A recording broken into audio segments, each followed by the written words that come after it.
എന്താണ് living world എന്നുള്ള കാര്യം നമ്മൾ പറഞ്ഞു. അപ്പോൾ ലിവിങ് വേൾഡിലെ ഏറ്റവും പ്രധാനപ്പെട്ട ലിവിങ് ആണ്, ഒരു ഓർഗൻ ലിവിങ് ആണ് എന്ന് പറയാൻ ഏറ്റവും പ്രധാനപ്പെട്ട കാര്യങ്ങളാണ് നമ്മൾ പഠിച്ചത്. റീപ്രൊഡക്ഷന്, മെറ്റബോളിസം, സെൻസ് ടു എൻവയറമെൻറ്റ്, അങ്ങനെ പറഞ്ഞിട്ടുള്ള കുറേ കാര്യങ്ങൾ നമ്മൾ പഠിച്ചു. നമ്മൾ പഠിക്കാൻ പോകുന്നത് ഒരു ലിവിങ് ഓർഗാനിസം വളരുന്നുണ്ട് എന്നെങ്ങനെ പറയാം, അല്ലെങ്കിൽ എന്താണ് ലിവിങ് എന്നുള്ളത് നമുക്ക് നോക്കാം. ഓൾ ലിവിങ് ഓർഗാനിസംസ് ഗ്രോ ഒരു പ്രധാനപ്പെട്ട പോയിന്റ് തന്നെയാണ്. ഓൾ ലിവിങ് ഓർഗാനിസംസ് ഗ്രോ, അതായത് എല്ലാ ജീവനുള്ള വസ്തുവും വളരുന്നു.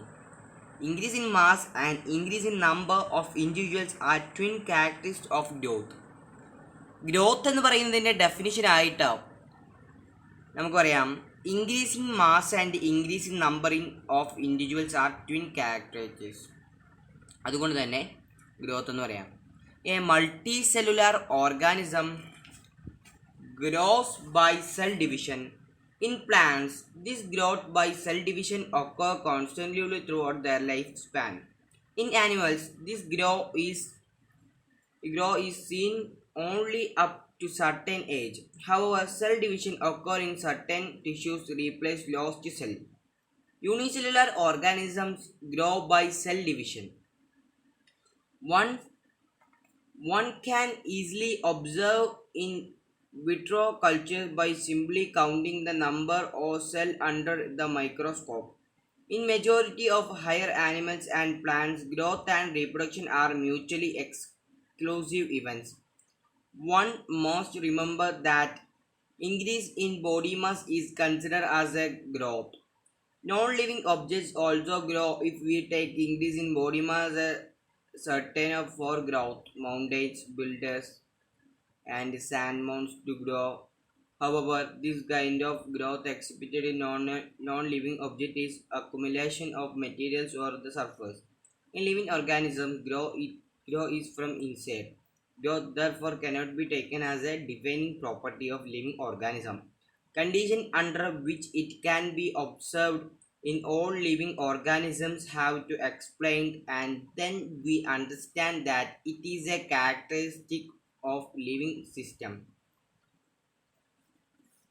A dead organism does not grow. അപ്പോൾ പറയുന്നത് ഗ്രോത്ത് എന്ന് പറയുന്നത് ഒരു ഡിഫൈനിങ് പ്രോപ്പർട്ടി ആണോ അല്ലയോ എന്നുള്ളതിലേക്കാണ് അവസാനമായിട്ട് നമ്മൾ എത്തുന്നത്. അതിനു മുമ്പ് പല കാര്യങ്ങളും ചർച്ച ചെയ്യുന്നുണ്ട്. എന്താണ് ഗ്രോത്ത് എന്ന് പറയുന്നത് എന്താണ്, ഗ്രോത്ത് കൊണ്ട് അർത്ഥമാക്കുന്നത് എന്താണെന്ന്. ഗ്രോത്ത് എന്ന് പറയുന്നത് ട്വിൻ ക്യാരക്ടറിസ്റ്റിക് ആണ്. അതായത് increasing mass of a body or increasing height അല്ലെങ്കിൽ number of a body is we can say it's a growth. Increasing mass and increasing number of individuals are twin characteristics of growth. Okay, growth എന്ന് പറയുന്നത് ഗ്രോത്തിൻ്റെ ഡെഫിനിഷനായിട്ട് പറയാൻ കഴിയുന്നത് increasing in mass or increasing in number of individuals എന്നാണ് പറയുന്നത്. Multi cellular ഓർഗാനിസത്തിലും unicellular ഓർഗാനിസത്തിലും cell ഡിവിഷനാണ് എന്ത് ചെയ്യുന്നത്, ഗ്രോത്തിന് സഹായിക്കുന്നത്.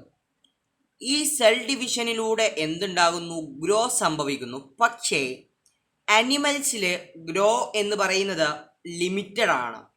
എന്നാൽ ത്രൂ ഔട്ടായിട്ട് പ്ലാന്റ്സിൻ്റെ കേസിൽ ഗ്രോ എന്ത് ചെയ്യും, സംഭവിക്കും. അതായത് ഒരു സ്ഥലത്ത് നിൽക്കുന്നില്ല, അതായത് എന്നും ഒരു മരം വളർന്നുകൊണ്ടേയിരിക്കുന്നു. പക്ഷേ മനുഷ്യൻ്റെ വളർച്ച എന്ന് പറയുന്നത്, മനുഷ്യനിൽ സെൽ ഡിവിഷൻ എന്ന് പറയുന്നത് 21 വയസ്സ് വരെ നടക്കത്തുള്ളൂ. അത് ആണാണെങ്കിൽ 21, പെണ്ണാണെങ്കിൽ 18. അത്ര കാലയളവിൽ മാത്രമേ മനുഷ്യൻ പോലെയുള്ള ഒരു ജീവിയിൽ എന്ത് നടക്കത്തുള്ളൂ, ഗ്രോ നടക്കത്തുള്ളൂ. അതുകൊണ്ട് തന്നെ നമുക്ക് പറയാം, അങ്ങനെയാണ്, ലിമിറ്റഡ് ആണ് എന്ന കാര്യങ്ങളൊക്കെ പറയാം. ഇതാണോ ഡിഫൈനിങ് പ്രോപ്പർട്ടി ആകുന്നത്? അല്ല. നമുക്ക് നോക്കാം എന്തുകൊണ്ടാണ് ഇത് ഡിഫൈനിങ് ആണോ അൺഡിഫൈൻ ആണോ എന്ന് എന്ത് ചെയ്യുന്നത് നോക്കുന്നത്.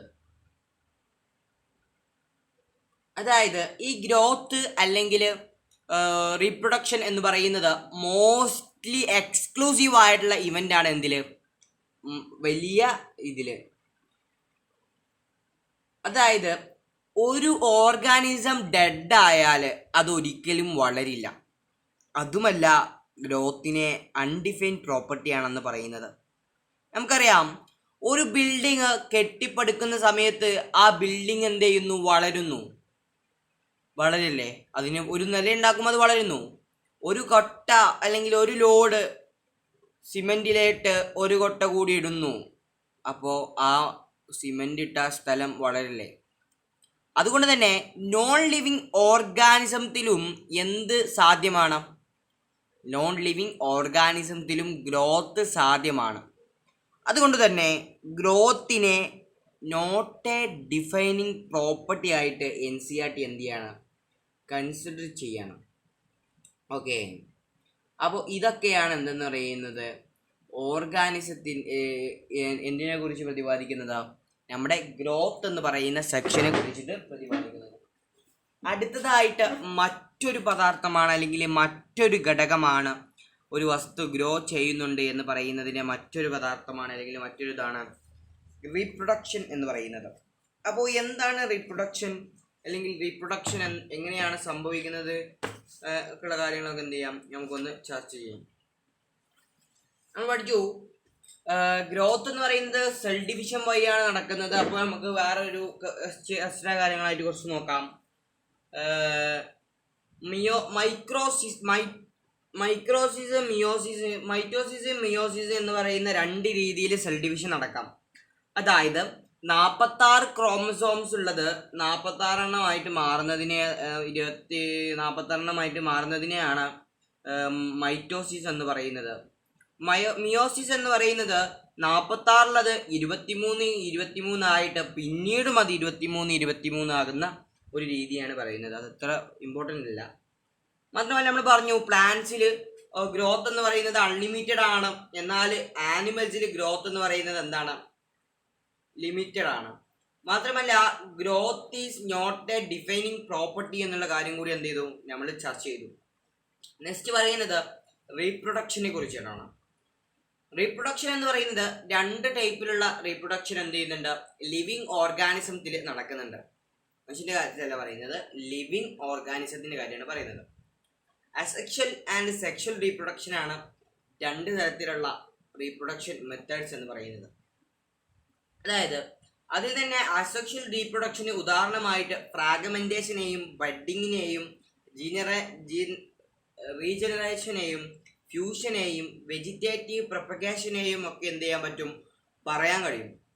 മാത്രമല്ല ഈ asexual method is uniparental type.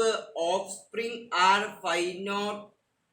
phenotypically and genotypically similar to parents. ഈ അസെക്ഷൽ മെത്തേഡ് എന്ന് പറയുന്നത് യൂണിപാരന്റൽ ടൈപ്പ് ആണ്. യൂണിടൈപ്പ് ഓഫ്സ്പ്രിങ്സ്, അതായത് അസെക്ഷലിലൂടെ ഉണ്ടാകുന്ന ഓഫ്സ്പ്രിങ്സ് എന്ന് പറയുന്നത് അല്ലെങ്കിൽ അതിൻ്റെ മക്കൾ എന്ന് പറയുന്നത് asexual method uniparental type offsprings are phenotypically and genotypically similar to parents ആണ്.